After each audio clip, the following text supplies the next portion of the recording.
ಹೇಗಿದ್ದೀರಾ ಎಲ್ಲರೂ? Welcome to ಬಾಯ್ ಬಡ್ಕಿ. ನಾನು ನಿಮ್ಮ ವಾಣಿ ಅಣ್ಣಪ್ಪ. ನಾನು ನಾರ್ಮಲ್ ಆಗಿ ಫನ್ನಿ ವೀಡಿಯೋಸ್ ಆಗಲಿ, ಈ ಥರ ಸ್ವಲ್ಪ ಸ್ಟ್ರೆಸ್ ರಿಲೀಸ್ ವೀಡಿಯೋಸ್ ಆಗಲಿ, ಆ ಥರ ವೀಡಿಯೋಸೇ ಹಾಕ್ತಾ ಇರ್ತೀನಿ.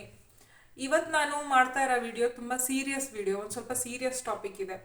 ಯಾಕೆ ಈ ವಿಡಿಯೋ ಮಾಡ್ತಾ ಇದ್ದೀನಿ ಅಂದರೆ, ನಾನು ಕಾಂಟೆಂಟ್ ಹುಡುಕ್ಬೇಕಾದ್ರೆ ಹಿಂಗೆ ನೋಡಬೇಕಾದ್ರೆ ಯೂಟ್ಯೂಬಲ್ಲಿ ಈ ವಿಡಿಯೋ ನಾನು ನೋಡಿದೆ. ನನಗನ್ನಿಸ್ತು, ಓಕೆ, ಈ ವಿಡಿಯೋ ಬಗ್ಗೆ ಮಾತಾಡಬೇಕು. ತುಂಬ ಜನ ಮಾತಾಡ್ತಾ ಇಲ್ಲ.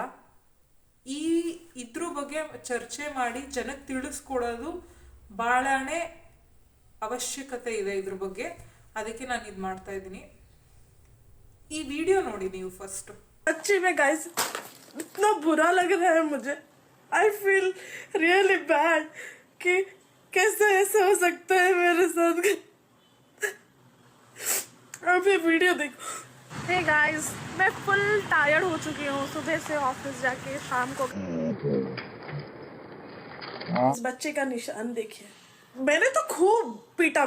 मैंने खूब पीटा उसको रोड पे खींच के. वो क्या हुआ ना, जब मैं से वीडियो बनाते आ रही हूँ, वो साइकिल से सीधा जा रहा था. मुझे देख के टर्न होकर मुझे ऐसे टीज किया, जैसे हाय गाइस जैसे बोलती हूँ ना, ओए गाइस, ऐसे उसने किया. ठीक है. एंड सडनली उसने पूरा ऐसे हाथ मार के एकदम साइकिल स्पीड से लेके चला गया.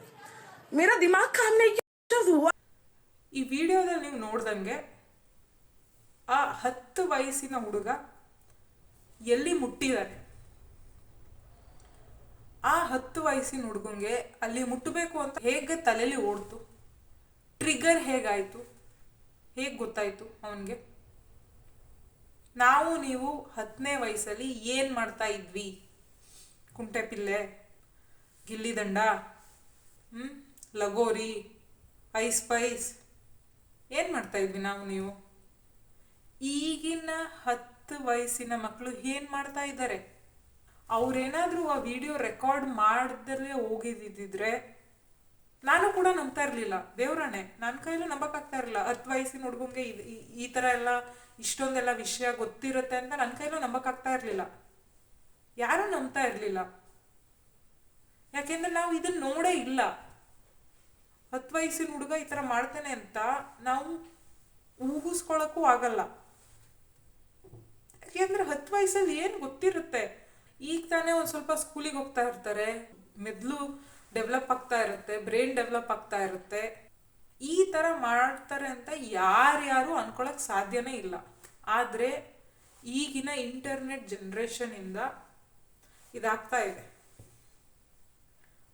ಇದು ಒಬ್ರು ಮನೆ ಕತೆ ಆಗಿರ್ಬೋದು, ಆದರೆ ಇದು ಎಲ್ಲರ ಮನೆ ಕತೆ ಆಗುತ್ತೆ ನಾವು ಕಂಟ್ರೋಲ್ ಮಾಡಲಿಲ್ಲ ಅಂದರೆ. ಎಲ್ಲ ತಂದೆ ತಾಯಿಗಳು ಇತ್ತೀಚೆಗೆ ಮಕ್ಕಳು ಊಟ ಮಾಡಲ್ಲ ಅಂದ್ಬಿಟ್ಟು ಮೊಬೈಲ್ ಕೊಟ್ಬಿಡ್ತೀರ. ಅದರಲ್ಲಿ ಏನು ಬರ್ತಾ ಇದೆ, ಏನು ಬರ್ತಾ ಇಲ್ಲ ಯಾರಿಗೆ ಬೇಕು? ಊಟ ಆಯಿತು, ಖುಷಿ ಆಯಿತು, ಓಕೆ, ಅಷ್ಟೇ ತಾನೇ ಬೇಕಾಗಿರೋದು. ಮಕ್ಕಳು ಊಟ ಮಾಡಿದ್ರೆ ನಮಗೆ ಸಾಕಪ್ಪ. ಮಕ್ಕಳಿಗೆ ಫೋನ್ ಕೊಡಬೇಡಿ. ಚಿಕ್ಕ ವಯಸ್ಸಿಂದ ಮಕ್ಕಳಿಗೆ ಫೋನ್ ಅಡಿಕ್ಟ್ ಮಾಡಬೇಡಿ. ಈಗ ತಾನೇ ಬೆಳೀತಾ ಇದ್ದಾರೆ. ಬೆಳೆಯೋ ವಯಸ್ಸಲ್ಲಿ ಫೋನ್ ಕೊಟ್ಟರೆ ಬ್ರೈನ್ ಡೆವಲಪ್ಮೆಂಟ್ ಆಗೋದಿಲ್ಲ ಕರೆಕ್ಟಾಗಿ. ಅವರಿಗೆ ತುಂಬ ಪ್ರಾಬ್ಲಮ್ಸ್ ಆಗುತ್ತೆ. ADHD ಅಂತ ಒಂದು ಕಾಯಿಲೆ ಸ್ಟಾರ್ಟ್ ಆಗುತ್ತೆ. ಅದು ಬೇರೆ. ಮಕ್ಕಳಿಗೆ ಫೋನ್ ಯೂಸ್ ಮಾಡಿದರೆ ಹೇಗೆ ಹಾನಿಕಾರಕ ಅನ್ನೋದೇ ಬೇರೆ ಟಾಪಿಕ್. ಅದು ಗೊತ್ತಿದೆ, ಆದರೂ ಮಕ್ಳಿಗೆ ಫೋನ್ ಕೊಡ್ತೀವಿ. ಯಾಕೆ? 10 ನಿಮಿಷ ಸುಮ್ಮನಿರ್ಲಿ ಅಂತ. ಆ 10 ನಿಮಿಷ ಸುಮ್ಮನಿರ್ಸಕ್ಕೆ ಹೋಗಿ ಏನನ್ನ ನಾವು ಉತ್ಪತ್ತಿ ಮಾಡ್ತಾ ಇದ್ದೀವಿ? ನೀವು ಹೇಳ್ಬೋದು, ಅಪ್ಪ ನಾವಂತೂ ಇದನ್ನೆಲ್ಲ ನೋಡು ಅಂತ ಹೇಳಿಲ್ಲ.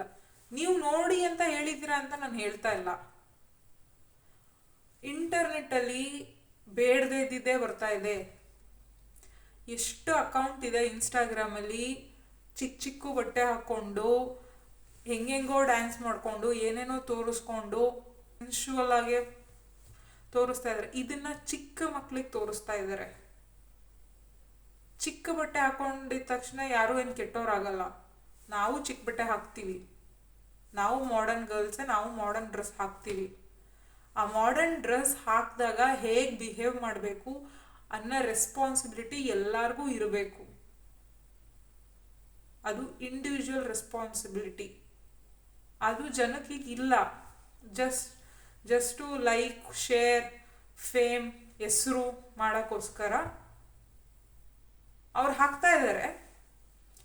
ಈ ಇನ್ಸ್ಟಾಗ್ರಾಮ್, ಮೆಟಾ ಮಕ್ಳಿಗೆ ತೋರಿಸ್ತಾ ಇದೆ. ಇದನ್ನು ನೋಡಿ ನೋಡಿ ಮಕ್ಕಳು ಏನು ಅನ್ಕೋತಾ ಇದ್ದಾರೆ ಅಂದರೆ, ಇದು ನಾರ್ಮಲ್, ಇದು ನಾನು ಮಾಡಿದರೆ ಏನು ತಪ್ಪಿಲ್ಲ ಅಂತ ಅವ್ರ ತಲೆಯಲ್ಲಿ ಬಂದ್ಬಿಟ್ಟಿದೆ. ಹಾಗಾಗಿ ತಂದೆ ತಾಯಿಯಾಗಿ ನೀವುಗಳು ನಿಮ್ಮ ಮಕ್ಕಳು ಫೋನಲ್ಲಿ ಏನು ನೋಡ್ತಾ ಇದ್ದಾರೆ ಅನ್ನೋದು ನೀವು ಕಂಟ್ರೋಲ್ ಮಾಡಬೇಕು. ನೀವು ಹೇಳ್ಬೋದು, ಏಪ್ಪ ನಾವು ಈ ಥರ ಎಲ್ಲ ಬೆಳೆಸಲಿಲ್ಲ, ನಂಗೆ ಗೊತ್ತಾಗಿರಲಿಲ್ಲ. ಹೌದು, ತಂದೆ ತಾಯಿ ಹತ್ರ ಒಂದೊಂದ್ಸತಿ ತುಂಬ ಟೈಮ್ ಇರಲ್ಲ ಇದೆಲ್ಲ ನೋಡೋಕ್ಕೆ, ಅರ್ಥ ಆಗುತ್ತೆ. ಇಬ್ಬರೂ ತಂದೆ ತಾಯಿಗಳು ಕೆಲಸ ಮಾಡ್ತಾ ಇರ್ತೀವಿ. ಆದರೆ ಇದು ತುಂಬ ಇಂಪಾರ್ಟೆಂಟ್ ವಿಷಯ, ಇದ್ರ ಮೇಲೆ ಗಮನ ಕೊಡಬೇಕು. ನಾನು ಕನ್ನಡ ಟೆಕ್ ಚಾನಲ್ ಅವ್ರ ಹೆಲ್ಪ್ ಕೇಳ್ತಾ ಇದ್ದೀನಿ. ನೀವು ಯಾರು ಅವ್ರನ್ನ ಫಾಲೋ ಮಾಡಿದರೆ ಅವ್ರಿಗೆ ಇದನ್ನು ಕಳಿಸಿ. ಯಾಕೆಂದರೆ ಅವ್ರು IT ಕೆಲಸ ಮಾಡೋದ್ರಿಂದ ಮೊಬೈಲ್ಗೆ ಪೇರೆಂಟ್ಸ್ ಆಥರೈಸೇಷನ್ ಹೇಗೆ ಆ್ಯಕ್ಟಿವೇಟ್ ಮಾಡ್ಬೋದು, ಪೇರೆಂಟ್ಸ್ ಕಂಟ್ರೋಲ್ ಮಾಡ್ಬೋದು. ನೀವು ತಂದೆ ತಾಯಿಗಳು ಫೋನ್ನ ಕಂಟ್ರೋಲ್ ಮಾಡಿಬಿಟ್ಟು ಯಾವ ಥರ ವೀಡಿಯೋ ನನ್ನ ಮಕ್ಕಳು ನೋಡ್ಬೋದು, ಯಾವ ಥರ ವೀಡಿಯೋನ ನೋಡಬಾರ್ದು, ಅದನ್ನೆಲ್ಲ ತಂದೆ ತಾಯಿಗಳು ಮಾಡ್ಬೋದು. ಅದು ಹೇಗೆ ಮಾಡೋದು ಅಂತ ನನಗೆ ಗೊತ್ತಿಲ್ಲ. ನನಗೆ ಗೊತ್ತಿದ್ದರೆ ನಾನೇ ಹಾಕ್ತಾಯಿದ್ದೆ, ಇಲ್ಲ ನಾನೇ ತೋರಿಸ್ತಾ ಇದ್ದೀನಿ ನಿಮ್ಗಳಿಗೆ. ನನಗೆ ಗೊತ್ತಿಲ್ಲ, ಅದಕ್ಕೆ ನಾನು ಅವ್ರಿಗೆ ಹೆಲ್ಪ್ ಕೇಳ್ತಾ ಇದ್ದೀನಿ. ಅವರು ಒಂದು ವಿಡಿಯೋ ಮಾಡಿ ಹಾಕಿದರೆ ತಂದೆ ತಾಯಿಗಳಿಗೆ ತುಂಬಾ ಹೆಲ್ಪ್ ಆಗುತ್ತೆ. ಎಲ್ಲರಿಗಿಂತ ಮುಂಚೆ ಫೋನ್ ಕೊಡಲೇಬೇಡಿ, ಫೋನ್ ಅಡಿಕ್ಟ್ ಮಾಡಲೇಬೇಡಿ. ಅಟ್ಲೀಸ್ಟ್ 14ರಿಂದ 15 ವಯಸ್ಸು ತನಕ ಮಕ್ಳಿಗೆ ಫೋನ್ ಕೊಡಲೇಬೇಡಿ. SLC ಪಾಸ್ ಆಗಲಿ, ಅಲ್ಲಿ ತನಕ ಫೋನ್ ಅವಶ್ಯಕತೆ ಇಲ್ಲ. ಮಕ್ಕಳು ಫೇಮಸ್ ಆಗಬೇಕು ಅಂದ್ಬಿಟ್ಟು ಟಿಕ್ಟಾಕು, ಈಗ ಬಿಡಿ ಟಿಕ್ಟಾಕ್ ಬ್ಯಾನ್ ಆಗೋಗಿದೆ, ಇನ್ಸ್ಟಾಗ್ರಾಮು, ವಿಡಿಯೋ ಮಾಡೋದು ಓಕೆ, ಕಲೆಗೆ ಪ್ರೋತ್ಸಾಹನೆ ಕೊಡೋಣ. ಈ ಥರ ನಡಿಬೇಕಾದ್ರೆ ಏನು ನೋಡ್ತಾ ಇದ್ದಾರೆ ಅಂತ ಅದನ್ನು ಕಂಟ್ರೋಲ್ ಮಾಡಿ. ಇದು ತುಂಬ ಇಂಪಾರ್ಟೆಂಟ್. ಯಾಕೆ ಅಂದರೆ ಇಂಡಿಯನ್ ತಂದೆ ತಾಯಿಗಳು ಸೆಕ್ಸ್ ಎಜುಕೇಷನ್ ಬಗ್ಗೆ ಮಾತಾಡಲ್ಲ ಮಕ್ಕಳ ಹತ್ರ,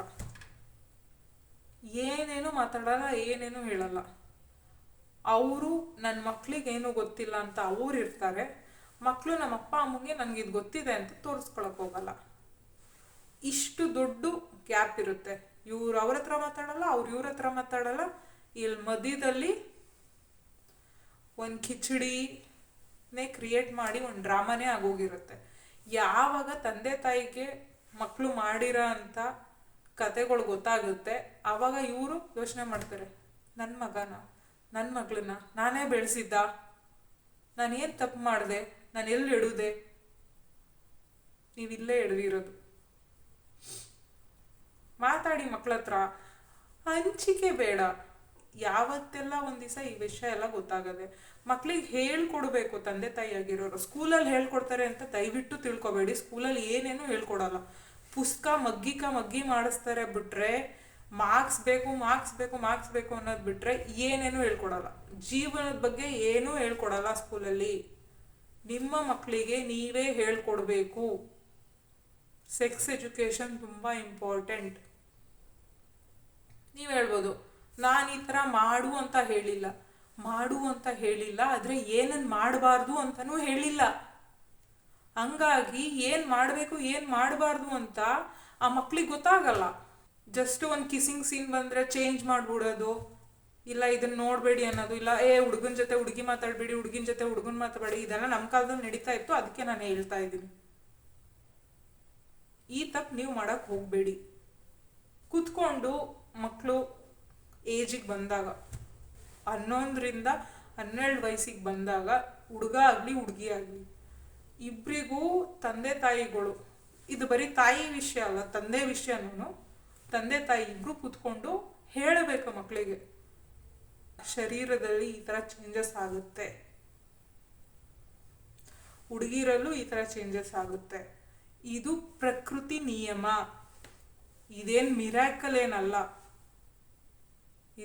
ಆ ಥರ ಆಗಬಾರ್ದೇನಾಗಿಲ್ಲ, ಎಲ್ಲರಿಗೂ ಆಗುತ್ತೆ, ನಿನಗೂ ಒಬ್ಬನಿಗೆ ಆಗಲ್ಲ, ಇಲ್ಲ ನಿಮ್ಮ ಒಬ್ಬರಿಗೆ ಆಗಲ್ಲ, ಎಲ್ಲರಿಗೂ ಆಗುತ್ತೆ ಅಂತ ನೀವು ಸ್ಟಾರ್ಟಿಂಗಿಂದ ಹೇಳಿದರೆ ಅವರಿಗೆ ನಿಮ್ಮ ಮೇಲೆ ನಂಬಿಕೆ ಜಾಸ್ತಿ ಆಗುತ್ತೆ. ಓಕೆ, ನಮ್ಮಪ್ಪ ಅಮ್ಮ ಇದನ್ನೇ ಸ್ಟಾರ್ಟಿಂಗಿಂದ ಹೇಳ್ತಾ ಇದ್ದಾರೆ, ಓಕೆ ಹಿಂಗೆ ಹೇಳ್ತಾ ಇದ್ದಾರೆ ಅಂದರೆ ಏನೋ ಇಂಪಾರ್ಟೆಂಟ್ ವಿಷಯ ಇದೆ.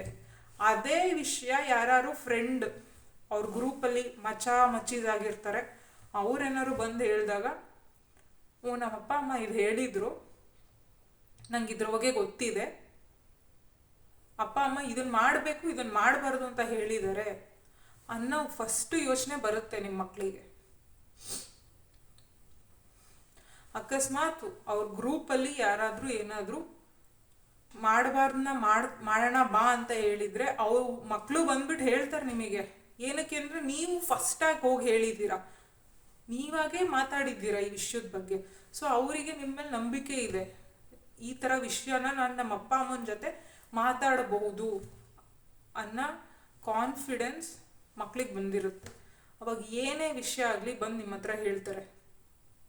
ಅವಾಗ ನೀವು ಅವರಿಗೆ ಹೇಳ್ಬೋದು, ಈ ಥರ ಮಾಡಬಾರ್ದು, ಈ ಥರ ಮಾಡಿದರೆ ಏನಾಗುತ್ತೆ, ಓಪನ್ ಆಗೇ ಮಾತಾಡಿ, ಅವ್ರಿಗೆ ಡೈರೆಕ್ಟಾಗೇ ಹೇಳಿ. ಈಗ ಓದೋ ವಯಸ್ಸು, ಓದು, ಇದಕ್ಕೆ ಬೇರೆ ವಯಸ್ಸೇ ಇದೆ, ಈಗ ನೀನು ಇದು ಮಾಡಿದರೆ ಫ್ಯೂಚರ್ ಇರಲ್ಲ ನಿನಗೆ. ಈ ಥರ ಕೂತ್ಕೊಂಡು ಎಕ್ಸ್ಪ್ಲೇನ್ ಮಾಡಿ. ತಂದೆ ತಾಯಿಗಳು ಎಕ್ಸ್ಪ್ಲೇನ್ ಮಾಡಲ್ಲ, ನೀವು ಅಂದ್ಕೊಂಡಿದ್ರೆ ಅವ್ರಿಗೇನು ಗೊತ್ತಿಲ್ಲ ಅಂತ. ಈಗಿನ ಕಾಲದ ಮಕ್ಕಳಿಗೆ ಏನು ಗೊತ್ತಿಲ್ವಾ, ಎಲ್ಲ ಗೊತ್ತಿದೆ. 10 ವಯಸ್ಸಿನ ಹುಡುಗನೇ ಏನು ಮಾಡಿದ್ದಾನೆ ನೋಡಿ. ಕಣ್ಣಿಗೆ ಬಟ್ಟೆ ಕಟ್ಕೊಂಡ್ರೆ ಆಗೋದಿಲ್ಲ. ಹಂಗಾಗಿ ದಯವಿಟ್ಟು ಮಕ್ಕಳ ಹತ್ರ ಶೇರ್ ಮಾಡ್ಕೊಳ್ಳಿ ಇದ್ರ ಬಗ್ಗೆ ಎಲ್ಲ.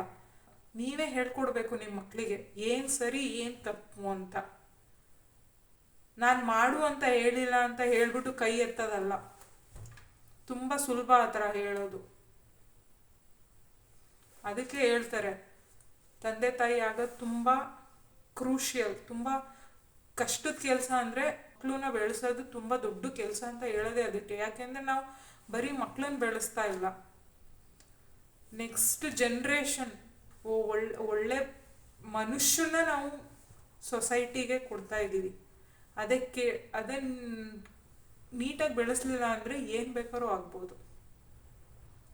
ಹಾಗಾಗಿ ಸ್ವಲ್ಪ ಗಮನ ಕೊಡಿ. ಈ ವಿಷಯ ಎಲ್ಲ ನೀವಾಗೆ ಮಾತಾಡಿ. ಇಲ್ಲ ಸ್ಕೂಲಲ್ಲಿ ಪೇರೆಂಟ್ಸ್ ಎಲ್ಲ ಸೇರಿಬಿಟ್ಟು ಯಾರಾದರೂ ಒಬ್ರ ಜೊತೆ ಮಾತಾಡ್ಬಿಟ್ಟು, ಟೀಚರ್ ಜೊತೆ ಮಾತಾಡ್ಬಿಟ್ಟು ಈ ಥರ ಪ್ರೋಗ್ರಾಮ್ಸ್ ಎಲ್ಲ ಕ್ರಿಯೇಟ್ ಮಾಡಿ, ಎಲ್ಲಿ ಮಕ್ಳಿಗೆ ಗೊತ್ತಾಗುತ್ತೆ ಯಾವ ಥರ ಸರಿ, ಯಾವ ಥರ. ಈಗ ಬ್ಯಾಡ್ ಟಚ್ ಗುಡ್ ಟಚ್ ಎಲ್ಲ ಹೇಳ್ಕೊಡ್ತಾ ಇದ್ದಾರೆ ಸ್ಕೂಲಲ್ಲಿ, ಫಸ್ಟ್ ಯಾರೂ ಹೇಳ್ಕೊಡ್ತಾ ಇರಲಿಲ್ಲ. ಅದೇ ಥರ ಟೀನೇಜ್ ಹುಡುಗಿರು 10 ವಯಸ್ಸು ಆದಮೇಲೆ ಅವ್ರ ಜೊತೆ ಇದೆಲ್ಲ ಮಾತಾಡಬೇಕು. ಈ ಥರ ಮಾಡಬಾರ್ದು, ಇದು ಒಳ್ಳೇದಲ್ಲ, ಮಾಡಿದರೆ ಏನಾಗತ್ತೆ, ಹೇಗಿರಬೇಕು, ಹುಡುಗ ಹುಡುಗಿ ಜೊತೆ ಹೇಗೆ ಬಿಹೇವ್ ಮಾಡಬೇಕು, ಹುಡುಗಿ ಹುಡುಗನ ಜೊತೆ ಹೇಗೆ ಬಿಹೇವ್ ಮಾಡಬೇಕು ಹೇಳ್ಕೊಡ್ಬೇಕು. ಇದೆಲ್ಲ ಯಾರಿಗೂ ಹೇಳ್ಕೊಡ್ತಾ ಇಲ್ಲ, ಅವರವರೇ ಕಲ್ತ್ಕೋತಾರೆ ಅಂತ ಬಿಟ್ಬಿಟ್ರೆ ಆಗೋದಿಲ್ಲ. ಎಲ್ಲಿ ತನಕ ಮಾತಾಡೋದಿಲ್ಲ ನೀವು, ಎಲ್ಲಿ ತನಕ ನಿಮ್ಮ ಮಕ್ಕಳಿಗೆ ನಿಮ್ಮ ಮೇಲೆ ಭರೋಸೆ ಬರೋದಿಲ್ಲ. ನಿಮಗೆ ನಿಮ್ಮ ಮಕ್ಳ ಮೇಲೆ ಭರೋಸೆ ಇದೆಯೋ ಇಲ್ಲೋ ಅಲ್ಲ, ನಿಮ್ಮ ಮಕ್ಕಳಿಗೆ ನಿಮ್ಮ ಮೇಲೆ ಭರೋಸೆ ಬರಬೇಕು. ಅದು ಬಂದಾಗಲೇ ಅವ್ರು ಬಂದು ನಿಮ್ಮ ಹತ್ರ ಎಲ್ಲದನ್ನೂ ಹೇಳ್ಕೊತಾರೆ. ಇದ್ರಿಕೆ ಇಲ್ದಲೇ ಹೇಳ್ಕೊತಾರೆ, ಫ್ರೆಂಡ್ ಅಂತ ಶೇರ್ ಮಾಡ್ತಾರೆ. ಆ ಥರ ನೀವು ಫ್ರೆಂಡ್ಶಿಪ್ ಡೆವಲಪ್ ಮಾಡ್ಕೋಬೇಕು. ಗದ್ಲಿಸಕ್ಕೆ ಹೋಗ್ಬೇಡಿ, ಏನು ಉಪಯೋಗ ಇಲ್ಲ. ಒಂದು ಸುಳ್ಳು ಆರಾಮ್ಸೆ ಬರುತ್ತೆ. ಮನುಷ್ಯಂಗೆ ಸುಳ್ಳು ಹೇಳೋದು ತುಂಬ ಸುಲಭದ ಕೆಲಸ. ಆಮೇಲೆ ಮಕ್ಕಳುಗಳು ಏನಾದರೂ ಆ ಥರ ನೋಡ್ತಾ ಇದ್ದರೆ ಅದನ್ನು ರಿಪೋರ್ಟ್ ಮಾಡಿ. ಯಾಕೆ ಅಂದರೆ ಅದನ್ನು ನೀವು ರಿಪೋರ್ಟ್ ಮಾಡಿದರೆ ಅದನ್ನು ಅವ್ರು ಬ್ಯಾನ್ ಮಾಡ್ತಾರೆ. ಆ ಅಕೌಂಟ್ನ ಡಿಲೀಟ್ ಮಾಡ್ತಾರೆ. ನಿಮ್ಮ ಒಬ್ರಿಗೆ ಅಲ್ಲ, ಈ ಥರ ಎಷ್ಟು ಜನ ಅಪ್ಪ ಅಮ್ಮಂದಿರಿದ್ದಾರೆ, ಅವ್ರ ಮಕ್ಳ ಹತ್ರನೂ ಈ ಥರ ಹೋಗ್ತಾ ಇರುತ್ತೆ. ಸೊ ನೀವು ಒಂದು ಅಕೌಂಟ್ ಡಿಲೀಟ್ ಮಾಡಿಸಿದ್ರೆ ಆ ಥರ ಎಷ್ಟು ಜನ ಮಕ್ಕಳಿಗೆ ಅದು ಸಹಾಯ ಆಗುತ್ತೆ. ಕನ್ನಡ ಟೆಕ್ ಚಾನಲ್ ಅವ್ರ ಹತ್ರ ಅವ್ರಿಗೆ ಫಾರ್ವರ್ಡ್ ಮಾಡಿ ಪ್ಲೀಸ್. ಅವ್ರು ಒಂದು ವಿಡಿಯೋ ಮಾಡಿಕೊಡ್ಲಿ, ವಿಡಿಯೋ ಮಾಡಿಬಿಟ್ಟು ಅಪ್ಲೋಡ್ ಮಾಡಲಿ ಎಲ್ಲರಿಗೂ. ತಂದೆ ತಾಯಿಗಳು ಫೋನ್ನ ಕಂಟ್ರೋಲ್ ಮಾಡೋದು ಹೇಗೆ ಅದೆಲ್ಲ ಒಂದು ಸ್ವಲ್ಪ ತಿಳ್ಕೊಳ್ಳಿ. ಆಮೇಲೆ ಇನ್ನೊಂದು ವಿಷಯ, ನೀವು ಹೇಳ್ಬೋದು ಈ ಹುಡುಗಿ ನಾರ್ತ್ ಅವಳು, ಆ ಹುಡುಗ ಮುಸ್ಲಿಮು, ಅದೆಲ್ಲ ಬೇಡ, ಅದೆಲ್ಲ ಬೇಡದಿದ್ದ ವಿಷಯ. ಇಂಟರ್ನೆಟ್ಟು ಹಿಂದೂ ಮುಸ್ಲಿಮು ಅದೇನು ನೋಡಲ್ಲ. ಹಾಳಾಗೋರು ಎಲ್ಲರೂ ಹಾಳಾಗ್ತಾರೆ, ಉದ್ಧಾರ ಆಗೋರು ಯಾರು ಬೇಕಾದ್ರೂ ಉದ್ಧಾರ ಆಗ್ತಾರೆ. ನೀವು ಹೇಳ್ಬೋದು ಏನಪ್ಪ ಆ ಹುಡುಗಿನೇ ಸರಿ ಇಲ್ವೇನೋ. ಆ ಹುಡುಗಿ ಸರಿ ಇದ್ದಾಳೋ ಬಿಡ್ತಾಳೋ ಅದು ಬೇರೆ ವಿಷಯ. ಆ ಹುಡುಗಿ ಯಾವ ಥರ ಬಟ್ಟೆ ಹಾಕೊಂಡು ಹೋಗ್ತಾಳೆ ಬಿಡ್ತಾಳೆ ಅದು ಬೇರೆ ವಿಷಯ. ಆ 10 ವಯಸ್ಸಿನ ಹುಡುಗಂಗೆ ಫಸ್ಟ್ ಆಫ್ ಆಲ್ ಅವಳನ್ನ ಟಚ್ ಮಾಡಬೇಕು ಅಂತ ತಲೆಗೆ ಬಂದಿದೆ ಅಂದರೆ ಅದು ಎಲ್ಲೋ ಒಂದು ಕಡೆ ದಾರಿ ತಪ್ಪಿದೆ ಅಂತ ಆಯಿತು ಸೊಸೈಟಿಯಾಗಿ. ನಾವು ಅಷ್ಟೇ ಕೇಳ್ಕೊಳ್ಳೋದು. ಇದು ತುಂಬ ಇಂಪಾರ್ಟೆಂಟ್ ವಿಡಿಯೋ. ಇದನ್ನು ಎಲ್ಲರ ಜೊತೆ ಶೇರ್ ಮಾಡಿ, ಎಲ್ಲ ತಂದೆ ತಾಯಿ ಜೊತೆ ಶೇರ್ ಮಾಡಿ, ಎಲ್ಲರಿಗೂ ಎಷ್ಟಾಗುತ್ತೆ ಅಷ್ಟು ಶೇರ್ ಮಾಡಿಬಿಟ್ಟು ಅವ್ರವ್ರ ಮಕ್ಕಳು ಏನಾಗ್ತಾ ಇದೆ ಈಗ 10 ವಯಸ್ಸಿನ ಮಕ್ಕಳು ಏನು ಮಾಡ್ತಾ ಇದ್ದಾರೆ, ಏನು ನಡೀತಾ ಇದೆ ಆ್ಯಕ್ಚುಲಿ. ನಾವು ಮಕ್ಕಳು ಅಂದ್ಕೊಂಡಿದ್ದೀವಿ, ಅವ್ರ ಮಕ್ಕಳೇ ಅಲ್ಲ. ಅವ್ರು ಬೆಳೆದು ಬಿಟ್ಟಿದ್ದಾರೆ, ನಮಗೆ ಗೊತ್ತೇ ಇಲ್ಲ ಅವ್ರು ಬೆಳೆದೋಗಿದ್ದಾರೆ ಅಂತ. ಸೊ ಹಾಗಾಗಿ ಇದನ್ನ ಎಲ್ಲರ ಜೊತೆ ಶೇರ್ ಮಾಡಿ, ಎಷ್ಟಾಗುತ್ತೆ ಶೇರ್ ಮಾಡಿ. ಗಿಡವಾಗಿ ಬಗ್ಗದಿದ್ದು ಮರವಾಗಿ ಬಗ್ಗಲ್ಲ. ನಾವು ಬೇರೆಯವ್ರನ್ನ ಚೇಂಜ್ ಮಾಡೋಕ್ಕಾಗಲ್ಲ. ನಾವು ನಮ್ಮನ್ನೇ ನಾವು ಫಸ್ಟ್ ಚೇಂಜ್ ಮಾಡ್ಕೋಬೇಕು. ಅದು ಮನೆಯಿಂದನೇ ಆಗಬೇಕು. ಅದು ನಮ್ಮ ಕೈಯಲ್ಲೇ ಆಗುತ್ತೆ. ನಾವು ಟ್ರೈ ಮಾಡಿದರೆ ಹಾಗೇ ಆಗುತ್ತೆ. ಯಾವ ಥರ ಮನುಷ್ಯನ್ನ ನಾವು ಒಂದು ಸೊಸೈಟಿಗೆ ತರ್ತಾ ಇದ್ದೀವಿ ಅನ್ನೋದು ತುಂಬ ಇಂಪಾರ್ಟೆಂಟು. ಸೊ ತಂದೆ ತಾಯಿಗಳು ಗಮನ ಕೊಡಬೇಕು ಅಂತ ಕೇಳ್ಕೊಳ್ತಾ ಇವತ್ತಿಗೆ ಈ ವಿಡಿಯೋ ಎಲ್ಲ ಸ್ಟಾಪ್ ಮಾಡ್ತಾ ಇದ್ದೀನಿ. ಎಲ್ಲರ ಜೊತೆ ಶೇರ್ ಮಾಡಿ. ಈ ಥರ ವೀಡಿಯೋಸ್ ನಿಮಗೆ ಜಾಸ್ತಿ ಇಷ್ಟ ಆದರೆ ಕಮೆಂಟ್ ಮಾಡಿ. ನಾನು ಇನ್ಮೇಲೆ ಜಾಸ್ತಿ ಇನ್ಫಾರ್ಮೇಟಿವ್ ವೀಡಿಯೋಸ್, ಮೋಸ್ಟ್ಲಿ ಹೇಗೆ ಮಕ್ಕಳಿಗೆ ಹೇಳ್ಕೊಡ್ಬೇಕು, ಇಲ್ಲ ಅಪ್ಪ ನಮ್ಮ ಮುಜುಗರ ಆಗ್ತಾ ಇದೆ, ಹೇಗೆ ಮಾತಾಡೋದು ಅಂತ ಗೊತ್ತಾಗ್ತಾ ಇಲ್ಲ ನನಗೆ, ಹೇಗೆ ನಾನು ಇದನ್ನು ನನ್ನ ಮಗ ಆಗಲಿ ಮಗಳಾಗಲಿ ಹೇಗೆ ಹೇಳ್ಕೊಡ್ಲಿ, ಇಲ್ಲ ಏನನ್ನು ಹೇಳ್ಕೊಡ್ಬೇಕು ಅವರಿಗೆ, ಆ ವಯಸ್ಸಿಗೆ ಅದದು ಹೇಳ್ಕೊಡ್ಬೇಕು. ಹೋಗ್ಬಿಟ್ಟು ಎಲ್ಲದೂ ಒಂದೇ ಸತಿ ಹೇಳಿಬಿಟ್ರೆ ಅವರಿಗೆ ಅದು ಇನ್ಫಾರ್ಮೇಷನ್ ಜಾಸ್ತಿ ಆಗ್ಬಿಟ್ಟು ಏನು ಹೇಳ್ತಾ ಇದ್ದೀವಿ ಅಂತಲೂ ಅರ್ಥ ಆಗ್ದಲೇನೂ ಇರ್ಬೋದು. ಸೊ ಆ ಥರ ಏನಾದ್ರು ಇದ್ದರೆ ದಯವಿಟ್ಟು ಕಮೆಂಟ್ ಮಾಡಿ. ನಾನು ಅದ್ರ ಮೇಲೆ ಒಂದು ಸ್ವಲ್ಪ ಓದಿಬಿಟ್ಟು ರಿಸರ್ಚ್ ಮಾಡಿಬಿಟ್ಟು ನಾನು ಆ ಥರ ವಿಡಿಯೋ ಮಾಡೋಕ್ಕೆ ಟ್ರೈ ಮಾಡ್ತೀನಿ. ಇಲ್ಲಿ ತನಕ ನೋಡಿದ್ದಕ್ಕೆ ಥ್ಯಾಂಕ್ ಯು. ಎಲ್ಲರಿಗೂ ಶೇರ್ ಮಾಡಿ, ಸ್ಪೆಷಲಿ ತಂದೆ ತಾಯಿಗಳ ಜೊತೆ ಅವ್ರ ಮಕ್ಕಳ ಬಗ್ಗೆ ಅವ್ರಿಗೆ ಗೊತ್ತಾಗಲಿ. Thank you.